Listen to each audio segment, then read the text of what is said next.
Hi, I'm Brent Hellickson. My wife and I have Cottage Cellars in Peonia. We're, again, a very small winery, about 1,200 cases a year. We make a Gewürztraminer, Syrah, Merlot, Chardonnay, Pinot Gris, Pinot Noir, and dessert wine. And we have a tasting room here in Peonia. The wines are all sourced from Colorado, mostly sourced from our vineyards here. They are mostly very crisp, food-friendly wines for the most part, that show off the terroir of the West Elks area primarily. The wine that we have in the case here is a 2018 Gewürztraminer, which is sourced from our vineyard here. The vines are 37 years old this year, from the vineyard we have here and the previously Steve Rhodes vineyard. It is a crisp Alsatian-style Gewürztraminer with a nice floral, rose petal, lychee nut component to it. Very nice in Asian food, or with turkey and dressing, Thanksgiving and Christmas. It's one of the favorites of that kind of fare. It is one of our go-to wines for pairing with food. It pairs with Mexican dishes, it pairs with pork, it pairs with, as I mentioned, Asian dishes, especially Thai food. Pairs quite well. So enjoy. The vineyards here we have in the ground, we have Pinot Noir, Gewürztraminer, Chardonnay, and Merlot, and we recently planted a block of Pinot Gris. The vines vary in age from that brand new block of Pinot Gris to the Merlot, Chardonnay, and Pinot Noir, which are in the neighborhood of 20 years old. The Gewürztraminer is in the neighborhood of 37 years old, I believe.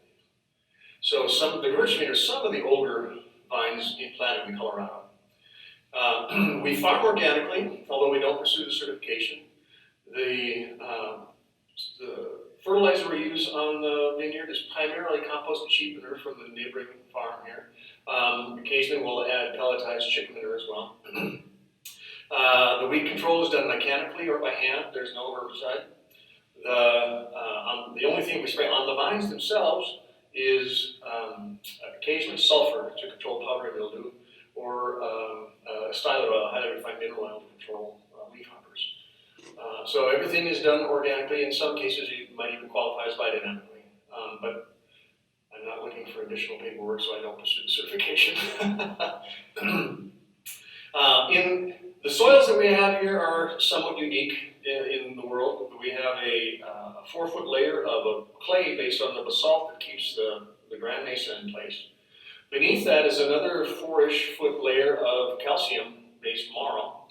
And so we end up with vines that when they're young are in the volcanic-based soil, and as they age, they move into the calcium-based soil, which is one of the prime determinants of where the major vineyards are in France, especially for Pinot Noir and Chardonnay.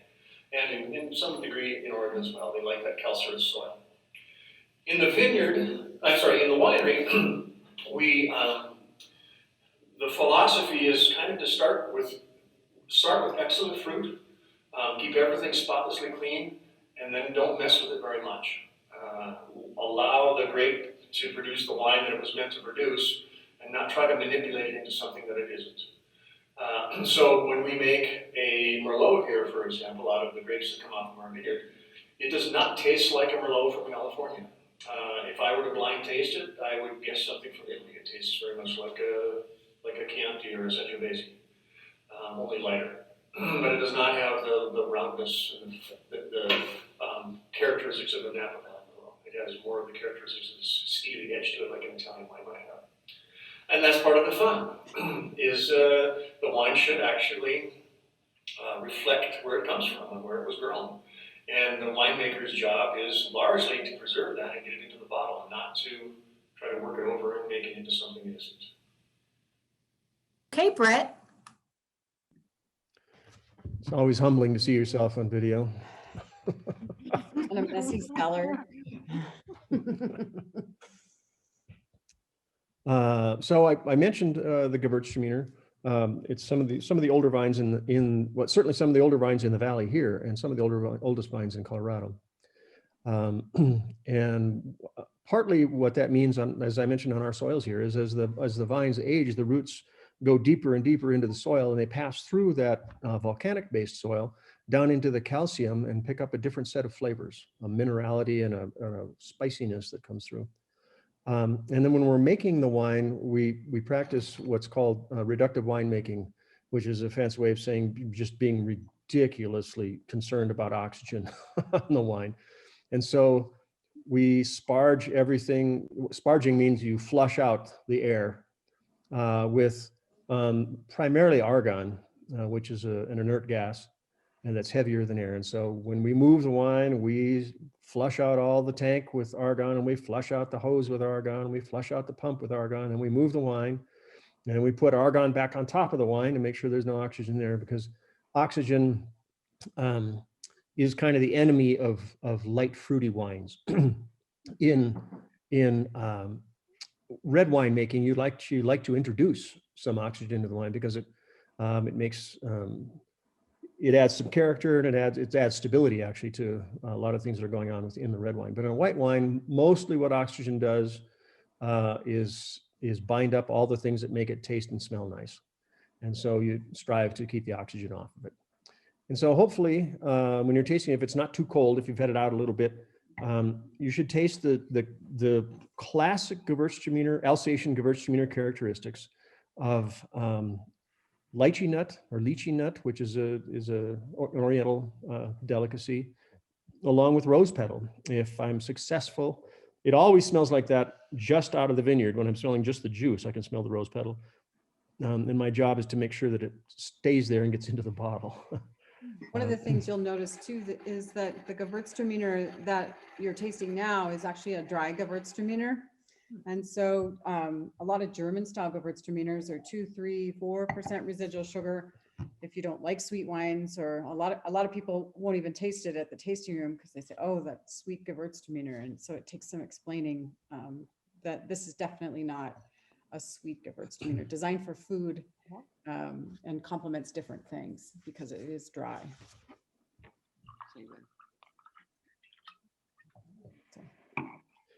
Any questions? I mean, I'm happy to, I can ramble on about this and the other wines that we make, but since you guys are all tasting it and trying it with food, it'd be interesting to hear what you're coming up with.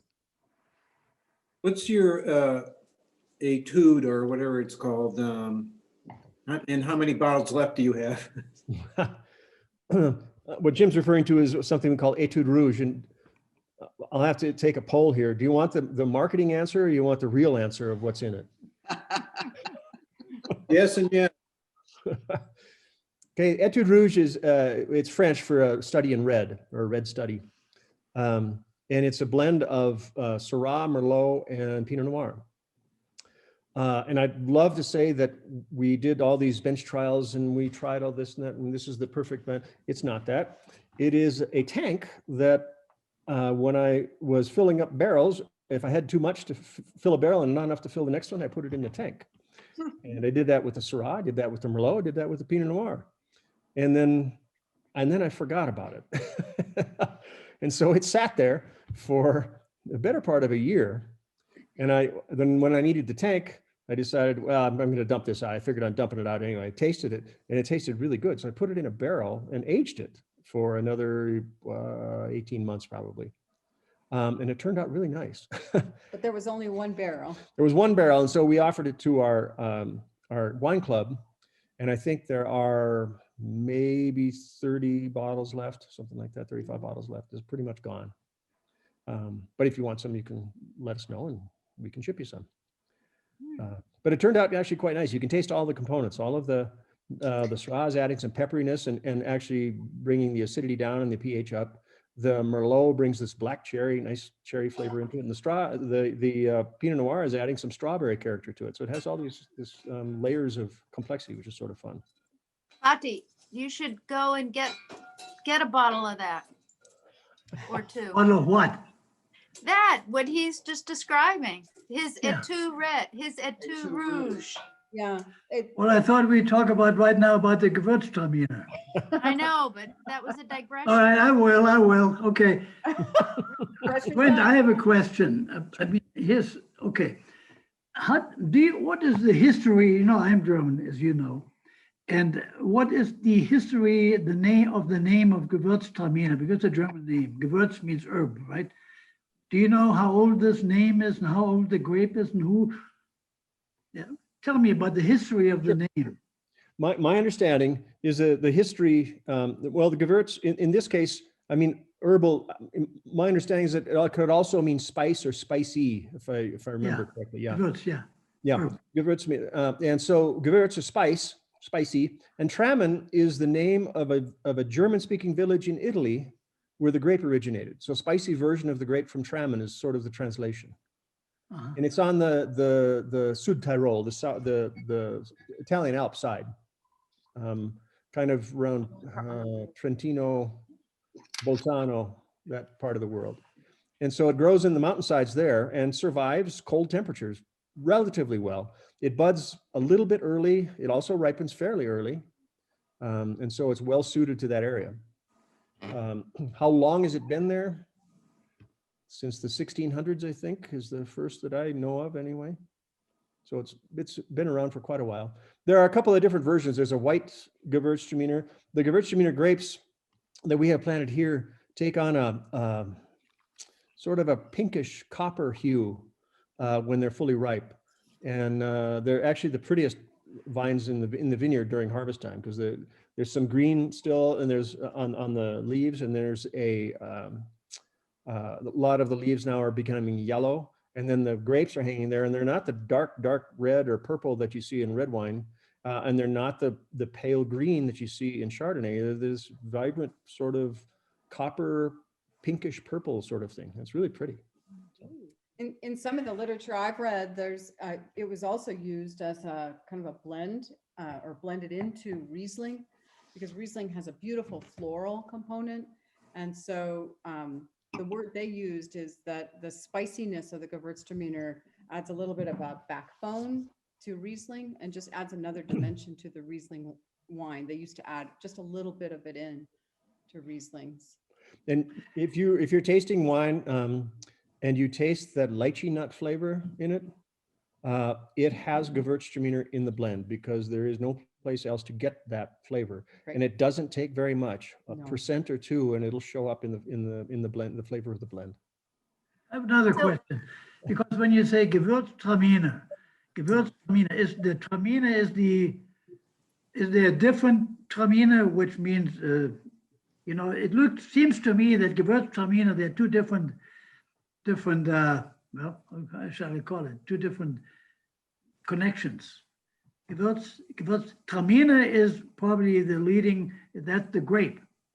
So, but there should be, is there a possibility that there was another Traminer, not only Gewürztraminer?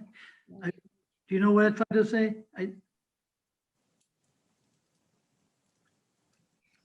I can't hear you. You're muted. Yeah, yes, there was a Traminer grape as well. I don't know if there's hardly any of it planted anymore. Maybe somebody else on the call here would know. It did not become as popular as Gewürztraminer did. Yeah. And so, and it may be, and Brian may be able to talk about this because he grows some of this Traminette.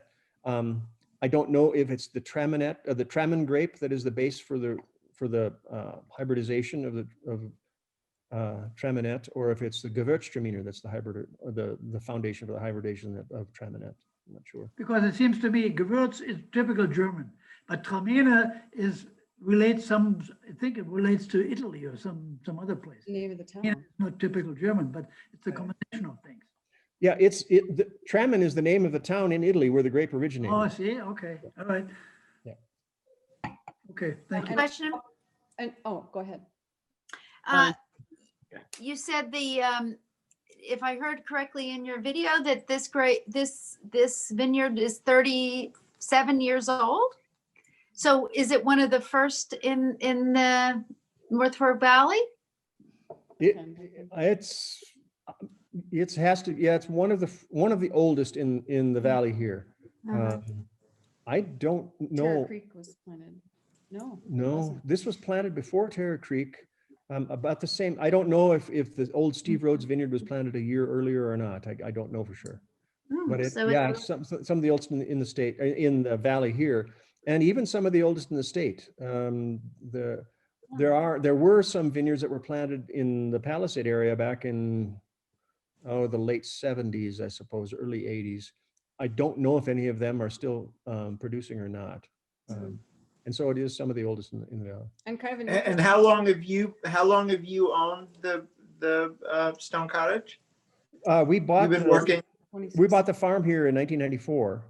94. Okay, so you're years. old timers. Yeah. Yeah, it's scary.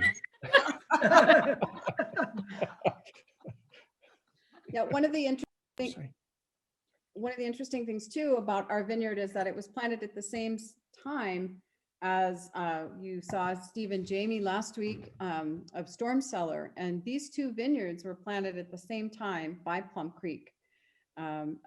They kept all of their equipment and all of the major pieces of equipment over on their property, and so Plum Creek ended up buying their property, and then we purchased this property from the owner of the land. So yeah, so we do have a connection, our two vineyards, and ironically, they used to be all Chardonnay, and our vineyard was planted in Gewürztraminer and Riesling. The Riesling never ripened at this elevation. We're at 6,200 feet. And so a little bit harder for the Riesling, a little bit longer season. And so then we ended up pulling up the Riesling, planting other things, and they planted Riesling over on their property. So it's kind of interesting. So she's kind of our sister vineyard over there with Steve and Jamie. One more thing I'd like to say, Brent, I do really appreciate the dinners, or the wine dinners you had and you have.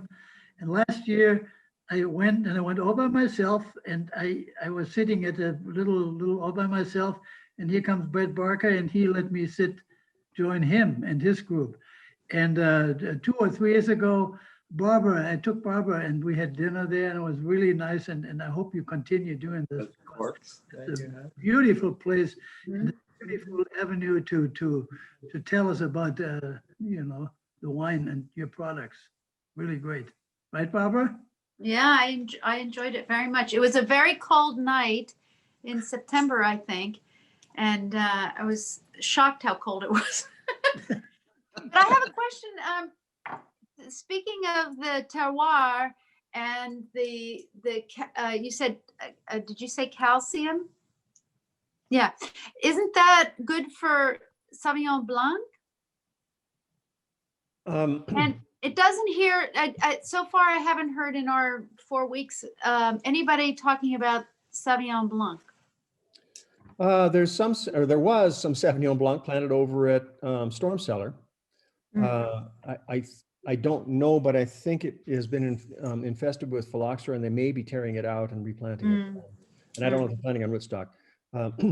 And I'm not an expert on Sauvignon Blanc. My guess is that the calcium-based soils, if you had that and got your roots down into that, it would give the Sauvignon Blanc a very distinct flavor as well. Yeah. And that may be good, or not, depending on which style of Sauvignon Blanc you're trying to make. If you're trying to make the European style, I suspect it would be helpful. If you're trying to make the New Zealand grassy style, maybe not as much there. Not I don't so know. much. Yeah. I was just curious. It just occurs to me that nearly all the other grapes have been discussed, but that one not. Yeah, they had it planted over there, and it made beautiful wine, but it was knocked down by phylloxera, and I don't know if they're replanting it or not. And you're not experiencing that challenge of phylloxera? Not yet, thankfully. Fingers crossed. Yeah, we had our vineyard tested, the full vineyard tested 2 years ago, I think it was, or 3 years ago now, and there was nothing here. And since then, we've been very careful about bringing anything that might have soil in it onto the vineyard. The root louse travels on the soil, and so sharing tillage equipment or that kind of thing is not such a great idea unless you can really sterilize it. Oh, that's Interesting. Oh, yeah. And we've also been very careful about having anybody in the vineyard with their shoes if they've been in another vineyard in the last week or so. We ask them not to go in. Yeah, and it's kind of unfortunate. We have to put like big yellow signs right next to entering the vineyard, and you have this bucolic, beautiful place, and oh yeah, and there's this bug that please don't walk in there if you've been somewhere else. It's not a warm fuzzy, but it's what it is. Eventually we'll have it. It's, it doesn't, the bug doesn't travel very well by itself. It can move a little, but not, I mean, it has a flight stage that isn't seen apparently very often in Colorado. But again, it has to fly quite a ways to get to us because we're kind of isolated up here. And that's one of our blessings, is that we aren't a big grape growing region. And so there's a little space in between. And so it's kind of a blessing. Actually. And when we're replanting now, like the Pinot Gris that we planted, I don't know how much you're aware of the whole phylloxera thing, but phylloxera attacks vinifera, the subspecies of vinifera grapes, Vitis vinifera from Europe mostly.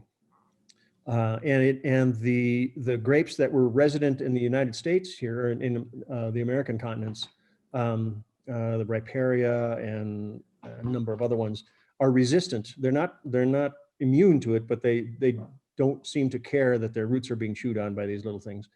And so when we planted our Pinot Gris vineyard, we planted it on rootstock. So there are European Pinot Gris vines grafted to various crosses of American rootstock. So they're tolerant to the vine, to the phylloxera aphid. However, that adds one more set of passes through the vineyard because you have to, in our climate, because we have all this cold damage, you have to hill up the rows in the fall in order to cover the graft unit in case you get a cold snap that freezes everything back to the ground. You want the ground to be above the graft union, otherwise you're going to get the rootstock, which almost certainly will make lousy wine, no matter what you do with it. That's another little twist you have to kind of deal with. Interesting. Or you do like what Brian has done, plant hybrids that are naturally phylloxera resistant. Right. Yeah. Interesting. And where's the bulk of your vineyard, the vineyard's wines sold? Is it in the tasting room, or do you have a wider reach at this point? Probably 85-90% of it is sold off the tasting room bar. Okay. Some of the local liquor stores here and a couple of restaurants and one spot in Denver. And now this year, because of the COVID stuff, our online sales have exploded considerably. We started a wine club and some other things, but historically it's been almost all through the tasting room. Wow. And that's nice. So we have, placed wines at various liquor stores around the state and at restaurants in the Front Range and other places. And it works for a little while, but we're so small, we just aren't able to go service them properly. And then we just kind of fall off the menu after a while. There's a lot of competition. Yeah.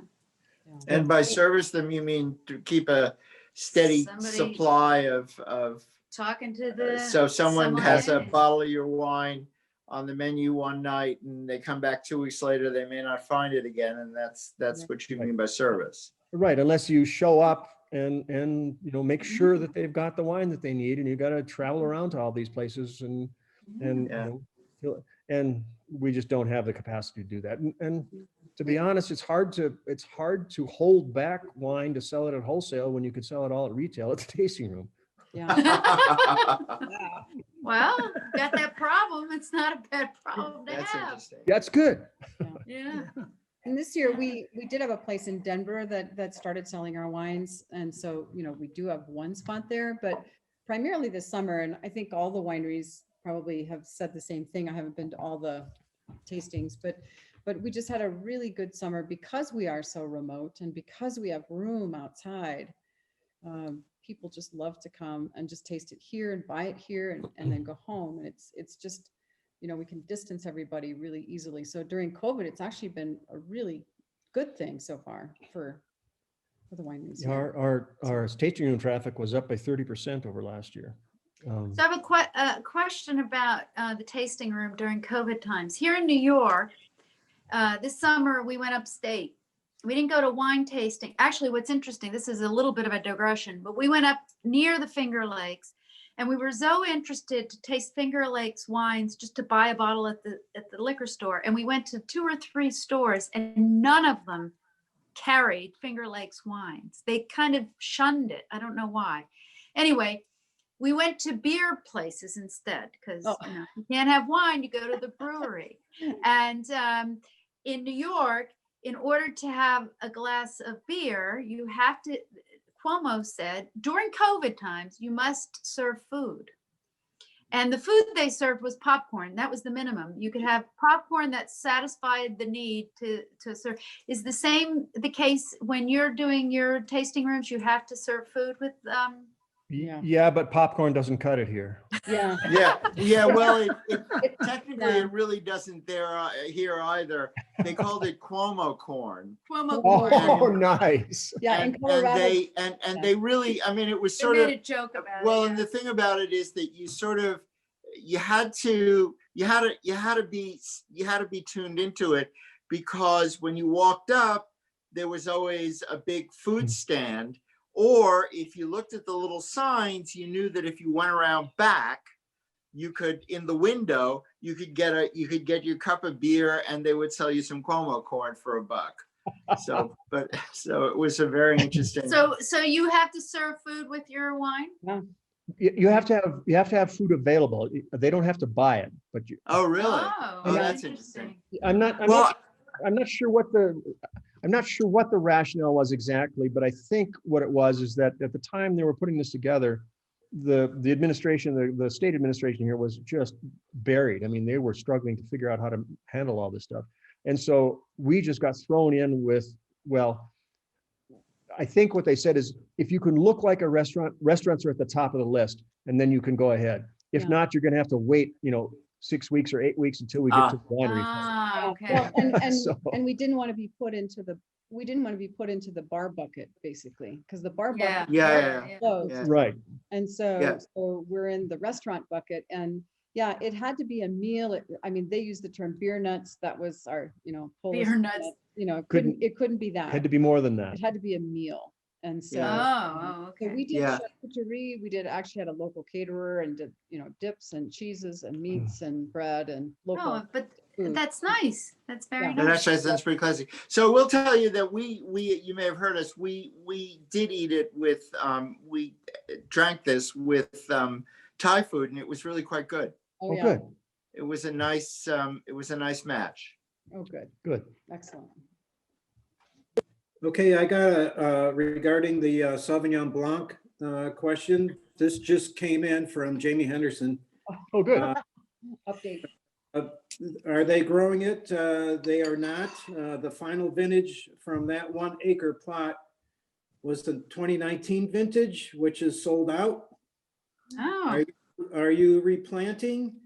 Maybe more to follow. The rationale, it is tricky to grow in our area. It takes a long time for the acid to fall, so you have to let the grapes hang longer, possibly resulting in a higher alcohol wine. It's tricky, but we love its potential. Cool. In future years. So in other words, stay tuned. Oh, cool. Oh, good. It also helps if you don't have a killing frost on the 7th of October. Yeah. Cool. And who answered that? Which vintner answered that question? That was Jamie, about Sauvignon Blanc. Yes. Yeah, That was Jamie Henderson and Steve Stees over at Storm Cellar. Storm Cellar. Oh, from last week, the same team from Right. last week. Okay. Thank you. Brent, could you speak to what determines whether a Gewürz is dry or sweet? Sure. It's actually simple. There's a kind of a rule of thumb, I guess you could call it, about how much sugar do you have to have in a wine before it can't be called dry anymore, and it has to be called sweet. And a rule of thumb is like 1% or so, or 2 maybe. And our wine here is considerably less than that. It's virtually dry. There's maybe 0.1% left in it. And the way that you accomplish that, you can do it in a couple of ways, but primarily what happens is that you ripen the grapes to 20 to 24% sugar, and then you begin to ferment. And during the fermentation, the yeast is converting the sugar to alcohol and carbon dioxide. The carbon dioxide bubbles off for a still wine, and then you allow that process to go. In our case, we allow it to go as far as the yeast will take it. And so the yeast will consume all of the sugar, all of the fermentable sugars, it's called. And there's a few kinds of sugars that the yeast really doesn't care to chew on, and they stay in the wine. But they make up a tiny, tiny fraction of what's in the wine. If you're going to make a sweet wine, then you need to either you need to stop that fermentation before the yeast uses all the sugars up and leave some in the wine. And then you need to get the yeast out of there so that it doesn't re-ferment in the bottle, or you need to treat it so that the yeast is stunned enough that it won't do anything. Or you do something called, and this is the German again, Süßreserve, which is a sweet reserve where you hold back some of the juice, let the wine ferment to dryness, and then add a little bit of that sweet juice back into it to get what you'd like to have. The difficulty with wine that has sugar remaining in it is that if there is a single yeast in there, it will reproduce and it will re-ferment. But it won't do that until you have it bottled and shipped off to someplace. And so you either have to sterile filter and sterile bottle, which means you filter out all of the yeast and you keep it out until you get it into the bottle, or you treat it with, primarily there's a potassium sorbate, which is a yeast inhibitor, which doesn't kill the yeast, but it won't allow it to reproduce. And so it essentially makes a sweet wine stable for a time anyway. And so sweet wines are a little more difficult. You need to have real equipment in order to do that. And we're able to sterile filter, but we're not able to sterile bottle with the equipment that we have. That's more than you wanted to know, probably, Robin. Yeah. I don't know if we're taking more time. No, actually, thank you. That's Exactly. clarifies what little I knew before. Now, because I'm a coward, we make a sweet wine, but we fortify it and make a dessert wine out of it, so it has 20% alcohol in it, so that the yeast gives up at 20% alcohol. Yeah. So we made a dessert wine in order to have a sweet wine on the table. Yeah. And the dessert wine is also Gewürztraminer. It is Gewürztraminer, and it's wonderful, but you can't have 2 glasses with dinner. No. Or you end up face down. Yeah. Embarrassing any way you cut it. Yeah. That sounds like a challenge.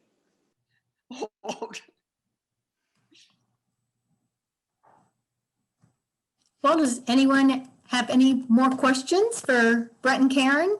So I have one more question, and it concerns the crew. I mean, what kind of crew do you have that works there at the vineyard to do all of this production? I mean, is it a 2-person operation, or I mean, do you have a lot of people working with you? What does that look like?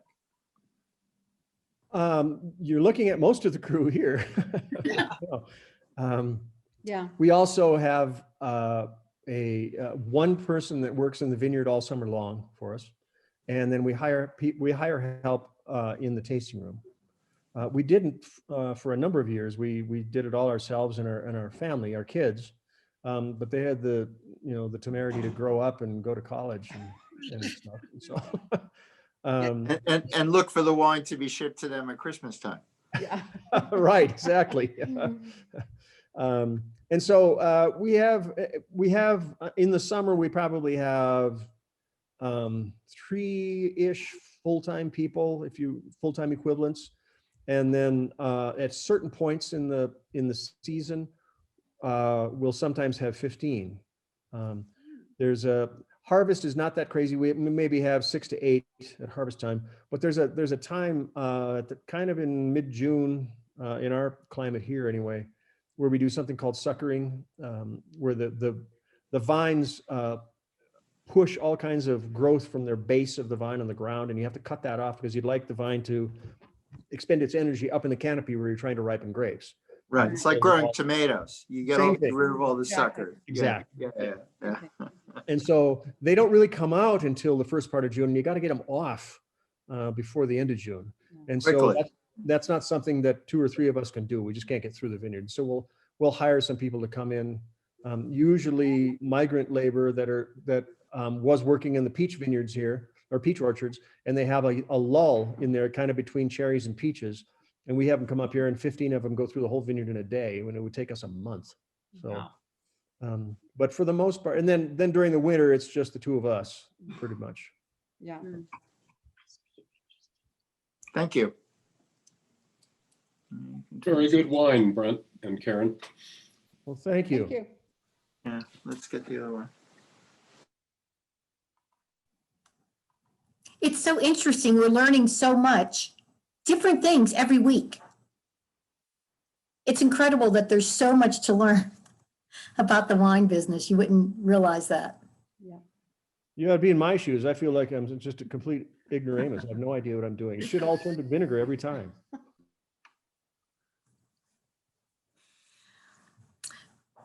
Well, Brent and Karen, thank you so much for participating in this event. We really appreciate it. You're welcome. Thank you. Thank you. Very good. All right, well, are we ready to go on to Endless Endeavor? If everyone could make sure you're muted and turn off your video, and I will start that video.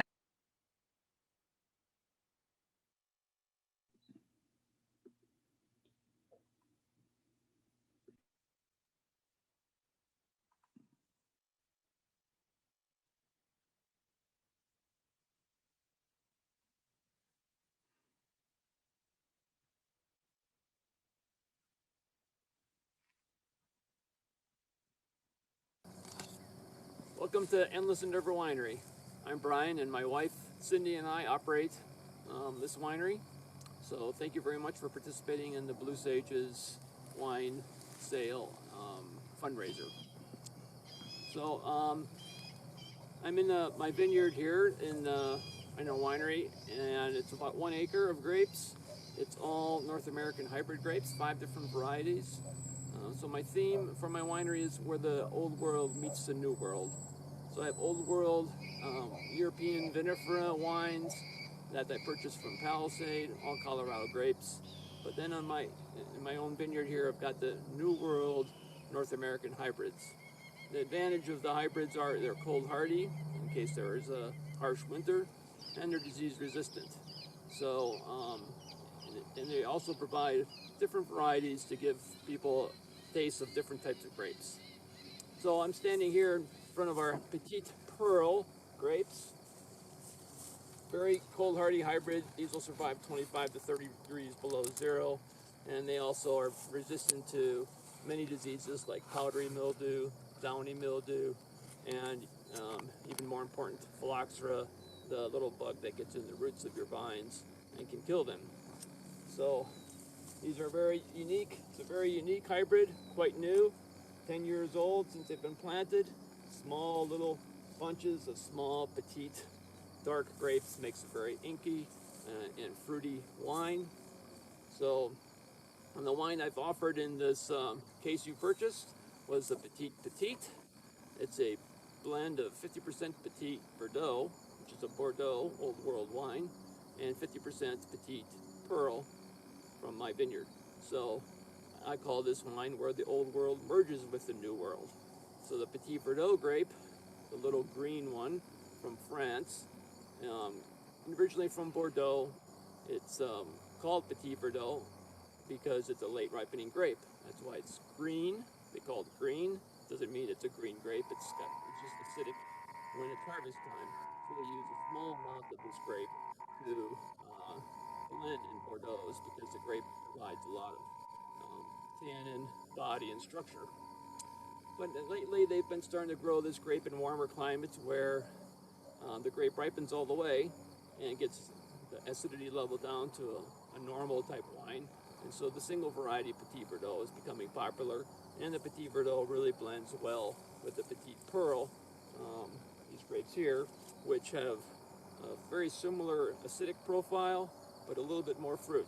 So I have four other varieties here, I should say, in the vineyard, hybrid grapes.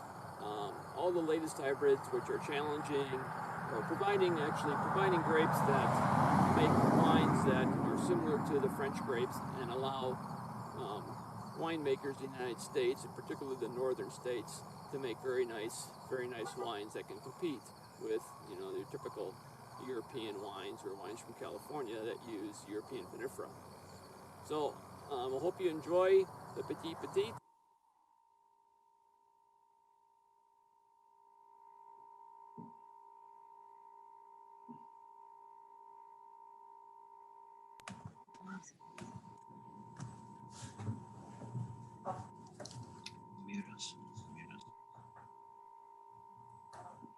Hi, Brian. Oh, hello. Well, I'll start off by saying you can see why I was a nuclear submarine officer instead of going to Hollywood when I was young, as you can see by the video. But anyways, so you've got your bottle of Petit Pearl, Petit. Hopefully you've opened it and let it breathe for a little while, like 30 to 60 minutes. I'll tell you the seeds for this wine were planted quite a long while, not too long ago, but somewhere around 2014 when my wife Cindy and I went to a restaurant back home in Wisconsin. It was a Italian restaurant, and Tuesday nights they had half price bottle wine nights, and they had a Michael David wine on the menu, and it was called Petit, and it was 85% Petit Syrah, 15% Petit Verdot. But once I started planting grapes here in Paonia, and I planted the Petit Pearl grape, I thought about having a blend called Petit, just flipping the words, using Petit Pearl and Petit Verdot. And so that's what made me think about making this blend. And it's kind of silly because I had no idea what it was going to taste like. So you can't really predict those kinds of things. You can't plan those things in the future. But it turned out to be pretty nice because the Petit Pearl has some really nice soft tannins, and the Petit Verdot is also characterized by soft tannins. And the fruit profiles are different, but when you blend it together, you get a nice blend that offers a lot of taste.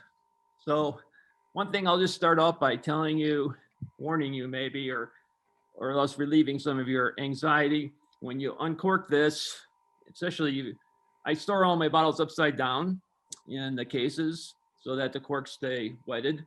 And the Petit Pearl in particular, but also the Petit Verdot seems to have kind of a sludgy sediment. So if you open the bottle and you take the cork out, you may see some sludge on the bottom of the cork, but it's just normal stuff. It's nothing to be concerned about. It's just part of the sediment. And for some reason, this Petit Pearl especially has a pretty sludgy sediment.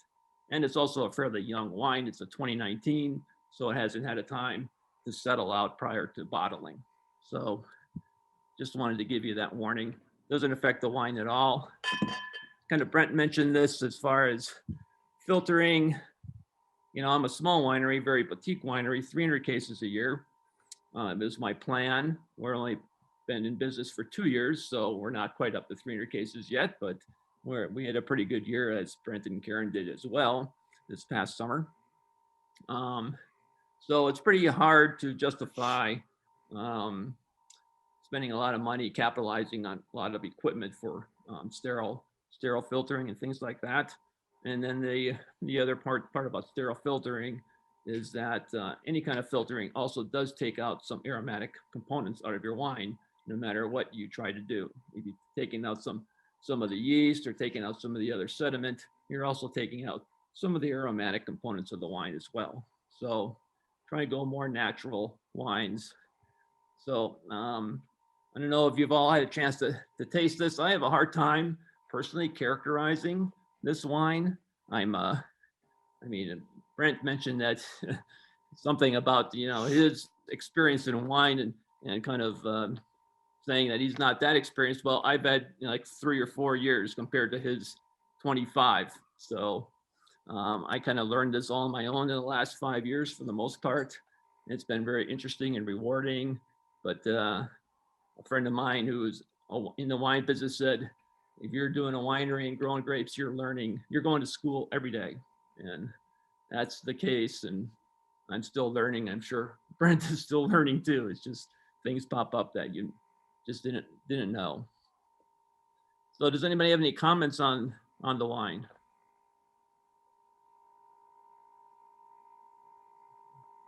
Yeah. I wonder if they're hearing. Yeah, go ahead. Yeah, I'm enjoying it. It has it's very smooth. It's a nice. It doesn't have a lot of tannins to it, but it's got a nice sort of. It's not overly sweet. It's got a little fruitiness to it. It's. I have a question for you, which is that the two grapes are Petit Pearl, which you grow there, and Petit Verdot, which you don't grow there. Right, and it's petit, it's like Cabernet, Merlot, you don't say the T, the petit. When there's no E at the end, it's actually in French, it's masculine, the petite is feminine. But so if you kind of remember Cabernet and Merlot, you don't pronounce the T, and petit, you don't pronounce the T, but the Petit Verdot is from Grand Valley, so from Palisade. So as I mentioned in my intro, that this grape originated in Bordeaux, but Bordeaux has a fairly cool climate, and it rarely, I was reading just earlier today, like once every 4 years, does the climate for the summer actually ripen this grape all the way that you'd want it to ripen. So it's kind of lost a lot of people in France have pulled up this grape because it doesn't ripen very often, but it does have great structure and great tannin. You say you can't taste the tannin, and I think there's got to be tannins in it. I'm not an expert on this either, but Petit Verdot is a highly tannic grape, and Petit Pearl is a highly tannic grape, but they're soft tannins. Yeah, I guess maybe that's what it is. They're soft tannins. Yeah. But anyway, so in Grand Valley, in Palisade, they have hot summers, longer growing season in Bordeaux, and the grape ripens. And they're doing this in places like in Argentina, Napa Valley. More and more places are starting to come out with single variety Petit Verdots, which you hadn't really seen probably in the last 10 years. And it makes a very nice wine by itself. And that's a white wine then? No, red. It is a red wine. Very dark red grape. You'll see the color. If you notice the color in this wine, the Petit Verdot is a very dark, structured, full-bodied wine. But the Petit Pearl is a garnet. I call it inky. The internet description is garnet. If you just had a glass of Petit Pearl, it would be so different of a color. It's just very heavily complex in petit color. So you'll see some of that when you swirl, especially towards the end of your glass. You'll see a lot of the color sticking to your glass because that Petit Pearl is such a dark, rich color. It's almost thick. I mean, I have my tank of 2020 Petit Pearl in the winery right now, and I did a sample for analysis the other day, and I did a little taste of it. It was like syrup, it's how thick. It just seemed like it was thick, although it tasted fine, but it just is a little bit, I don't know, high consistency to it. Viscous. I've never tasted it before. I'm very impressed. Well, in the Petit Verdot is actually it's called if you classify it, it's an uncommon grape. There's like 17,000 acres of Petit Verdot planted throughout the world. And actually only about 15% is left in France because they do use it in French blends, some French Bordeaux blends, but only 1 or 2% because of its high acidity typically. But it's being grown more now, like I said, in California and Australia, even Chile, warmer climates where that grape can ripen. And to give you an example, the Petit Verdot is 17,000 acres. Chardonnay is like 750,000 acres.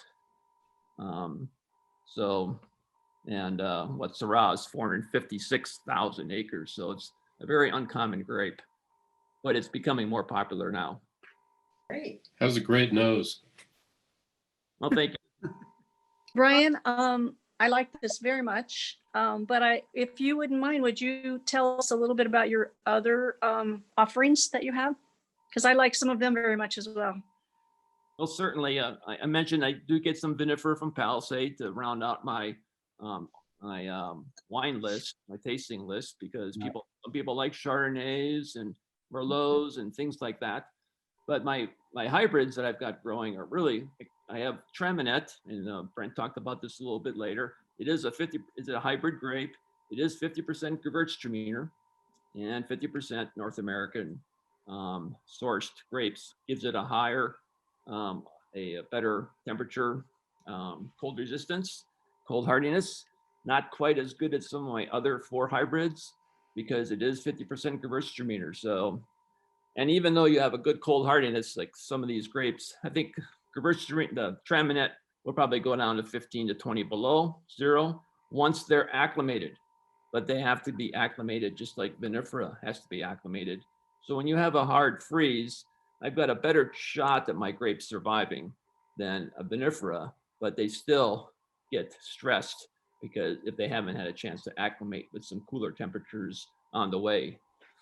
But the other varieties, other than Petite Pearl, which is the oldest of the other 4, it's been planted since 2009 or so. Our Crimson Pearl, it's a sister of Petite Pearl. Another even cold hardier than Petite Pearl, 30 degrees below. And then I have Verona, which is the latest hybrid. It's had both Crimson Pearl and Petite and Verona haven't been planted since first year they were planted was 2017. So I did offer a Verona blend in 2019, this last year, but that Verona came from a grower in Palisade who happened to get the grapes 1 year before I did. And he has a pretty great growing program. So he had actually had a harvest in 2019. And then the other grape I have is an Itasca, another brand new grape planted in 2016. It's a University of Minnesota developed hybrid. It's a white grape, makes a wine very similar to a Semillon or even Sauvignon Blanc. It depends. I only got a gallon of it this year because it was the 3rd year planted and the birds got to a little bit of it before I recognized. It's a very early ripener. It was ripened late in like the 25th of August. So the other advantage of the hybrids I've picked is they're late budders. So they don't bud until around the 10th of May. So if you have a frost in April or even the first week of May, these grapes won't be affected because they haven't pushed through the buds yet. And even if they have, usually the primary bud's the first one to freeze. And a lot of these hybrids, the secondary bud, there's 3 buds. Every bud has 3 buds on a vine, primary, secondary, and tertiary. And the secondary bud is a higher survival chance, and it's like 95% as fruitful as the primary bud. So if you lose the primary bud, you should still get a harvest. And the other advantage, as I mentioned, is I've had these grapes planted for 4 years. I haven't had to spray for mildew once. So it's kind of like a natural organic because I don't have to even worry about it. So I don't have to use organic sprays. I don't have to spray at all. So saves a lot of work.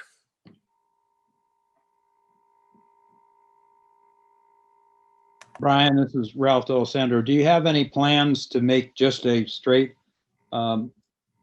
Petite Pearl? Have you tried the Petite Pearl by itself other than this testing of the tank? Oh no, I have. In 2018, we had our first small harvest of Petite Pearl. So both 2018 and 2019 and 2020, we made single variety estate grown Petite Pearls. So 2018, we had like 10 cases. We only had like 23 gallons of wine. And then last year we had 50 gallons, which is about 21 cases. And this year we'll have another 21 cases, about 50 gallons. They're really small clusters, the Petite Pearl. They're like 100 grams So if you're gonna get a 10-pound yield on a vine, which is kind of typical on a mature vine. So some of my vines now are in their, this last year was in their 5th year of growing because I planted them in 2016. I got about 10 pounds of vine, but you need about 45 clusters on each vine to get there because they're only 100 gram per cluster. They're very small. Whereas other grapes, the clusters are typically closer to half a pound. So you need roughly half as many clusters to generate 10 pounds. So it's kind of, you have to think about that when you're pruning because you have to make sure you need enough buds to give you enough clusters to give you the yield that you should get from the vine. So Brian, I'm curious. On your label, you say Grand Valley AVA. Why that instead of West Elks? Well, because the Petit Verdot came from the Grand Valley. And actually in this wine, this Petite Pearl from this, in this wine, this Petite Pearl came from the Grand Valley, came from Palisade as well, the same grower. Because I use all my Petite Pearl from my vineyard for the estate grown single varietal. So I got this all from Colorado Vineyard Specialist Kai Babsovich, who grows these, both of these varieties in 2019.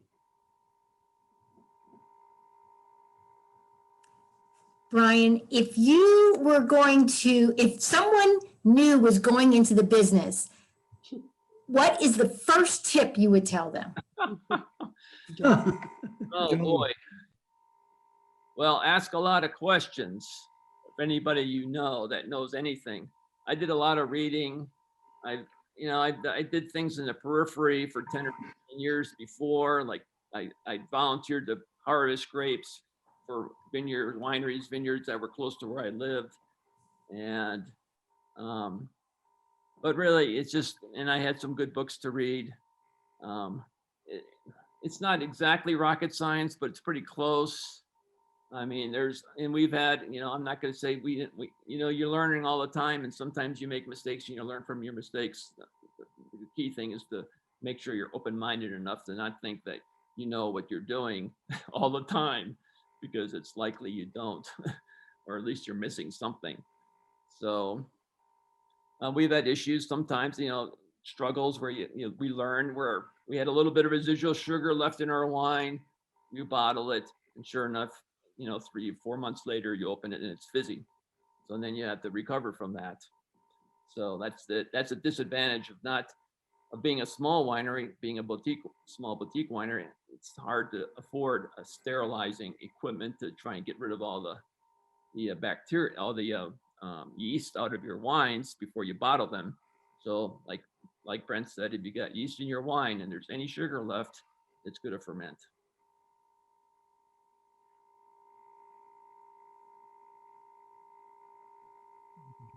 Brian, I have a question. This will be. So a few days ago, maybe 2 weeks ago, David No gave a talk about the winemaking in the valley. And here's my question: which is more important for the selection of the proper grape, the elevation from the bottom of the valley to the top, or the different soil? Can you elaborate about this a little bit? Well, I don't know. I mean, our soil here is clay loam. I think the first few feet are the same as what Brent has, but we don't have, for whatever reason, where we're at in Pitkin Mesa, we're in a sweet spot where, when we built our house and we had to replace a leach field in our old house, when we came out and did the perk test, it went down 8 feet and it was topsoil all the way down.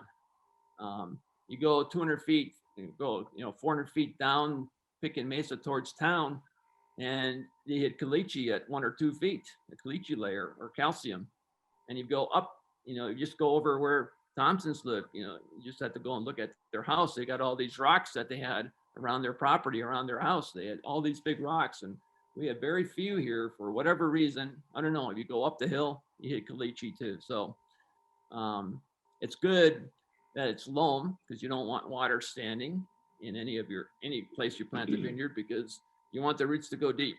You don't want it to be shallow. because you have shallow roots. They're going to get diseased more easily, get frozen more easily.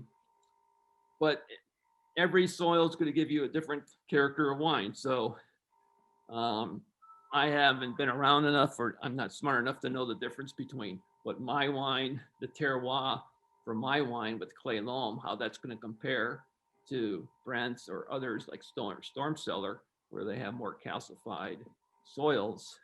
But I'm sure the difference is there. Okay, thank you. Willie, if I can chime in, by far the most critical one is temperature. Whether you have a site that the colder drains out of, rather than accumulating, so you end up with low temperatures in the winter that are 0, rather than low temperatures in the winter that are -15. And we can see that much difference between our place here and someplace down in the valley where the air doesn't flow well. And then far down the list, secondarily, is the soils. So it's much more elevation and temperature dependent than it is soils. And when we started out in 2016, I really wanted to plant Cabernet Franc and some other vinifera here. That's really wanted to do. But then I have a neighbor who does his own just little private little vineyard, lives about 500 feet over, or maybe not even a quarter of a mile west on Pitkin Mesa. And we bought his place in 2005. He had like 4 acres of grapes growing there, all vinifera. He said for 7 years, he never got any harvest because every year they froze out. And when I heard that, I said, I'm too close. I'm not going to take that chance. Yeah, and Alfred Eames had Cab Franc too and tried that as well. And for years, it would just freeze to the ground. Beautiful garden, but no grapes. Brian, I have a question for you. And I don't know if everybody probably noticed it when Brian was talking in the video, there were all these birds chirping. And it was actually birds in distress is really what that was. And that's how he protects his grapes without having to put netting on them, those beautiful grapes. In our vineyard, because we don't have the birds in distress calls kind of thing, they would just eat absolutely everything uncovered like that. But I have a question for Brian. I'm just wondering how that worked for you, the bird call. Well, actually, it worked really well here. Of course, but we only have 1 acre, a half an acre on one side of the winery and a half an acre on the other. And if you read the stuff on this bird guard that I have, that you can get different inputs for depending where you live, what kind of birds you have. So you can get, there's different chips that you can put in the thing, and it's supposed to cover about an acre. So I had it over, and I only had only the half acre on the west side was producing because the other grapes were pretty much, they were just a few because they were only in their 3rd year, and it did a really nice job. We didn't lose hardly any grapes. So just to be clear, that was a decoy sound? Yes. Oh, I thought it sounds so beautiful, but I guess. Yeah, it's supposed to be birds in distress, so it'll scare the birds. But I was a little bit I was a little bit surprised in mid-August when I was looking at my Itasca grapes, which are in their 3rd year, but they're quite vigorous. And so they had quite a number of bunches on them. And all of a sudden I look out there and the birds have gotten about a quarter or so of the grapes. And so I said, holy crap, I need to get the bird alarm out there. And I did, but we probably lost half of our harvest. And then the same with the Crimson Pearl, which also ripens about 2 weeks before Petite Pearl. So I wasn't quite ready. And then that was on the other side. And so we only had a couple vines that had clusters on them. So we just netted certain vines, the vines that had clusters, but we lost half of that as well. But, another lesson learned. One thing that's kind of interesting about that, when you have the distressed bird calls going there, it does help keep the birds away, but you end up with a lot of hawks flying around looking for something to eat.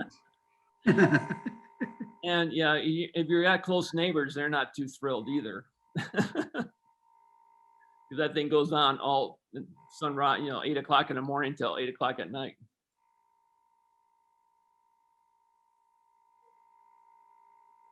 The other thing I'll share is just, something that I think it came up a little earlier with Brent's, is that the impacts of climate change, which I think is very interesting. The light bulb for me went on my head this summer, is that, the summers are getting warmer, the seasons are getting longer, but particularly the summers are getting warmer. And if you'll notice, in California, for example, Cabernet Sauvignons 20 years ago used to be 12.5% alcohol, maybe 13. Now, if you go and look at California wines, they're 14.5% alcohol. And so I was trying to figure out, well, why? I didn't really have the light bulb go on, but you have to let your grapes hang for a certain period of time, for a certain length of time, to let the acidity come down. It just takes time for the acidity to come down. And so and that doesn't change with climate change. And so as it gets hotter, those grapes are developing more and more sugar, and you can't pick them you really don't want to pick them until the acidity is at a low enough level so you have a nice tasting wine.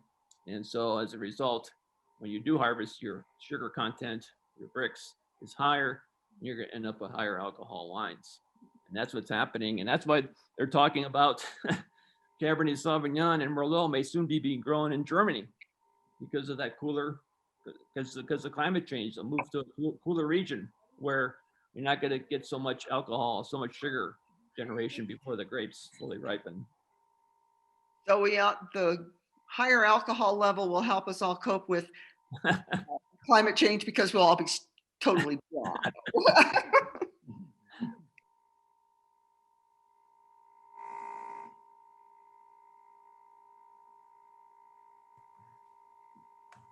Well, any other questions or comments? No? I love this wine, Brian. I love the smoothness of it. I love the richness and all the layers of flavor in it. I really think it's wonderful. Thank you. Thank you very much. Thank you, Brian. Thanks, Robin. We look forward to visiting Brian at some point in our lives. Okay, you may have to visit us in Italy.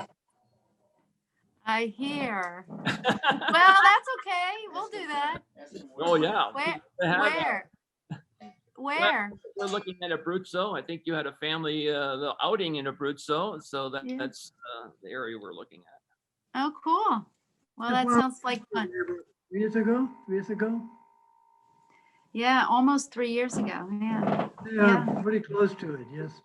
Yeah. Pescara, near Pescara. Exactly. Pescara. Oh, cool. Yeah, cool. Cola Corvino. Well, we'll visit you in Paonia first, and then we'll go visit you in Pescara.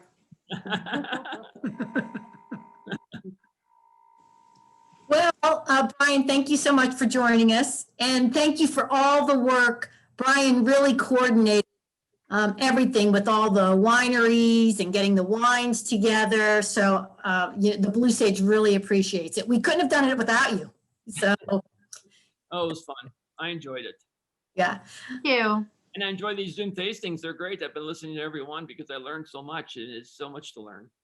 Yeah. It is. It's great. Come say hello. I was just telling somebody today, maybe we'll want to do this even when COVID isn't around. During the winter, it's a great way to connect with people. We could do it in person. Yes, that's true. You can Zoom us in. Yeah. Thank you. Well, everyone, thanks again. And next week, we'll see you at 6 o'clock. Okay. Okay. Bye-bye. Thank you. Cheers. Thank you, Brian. Thank you.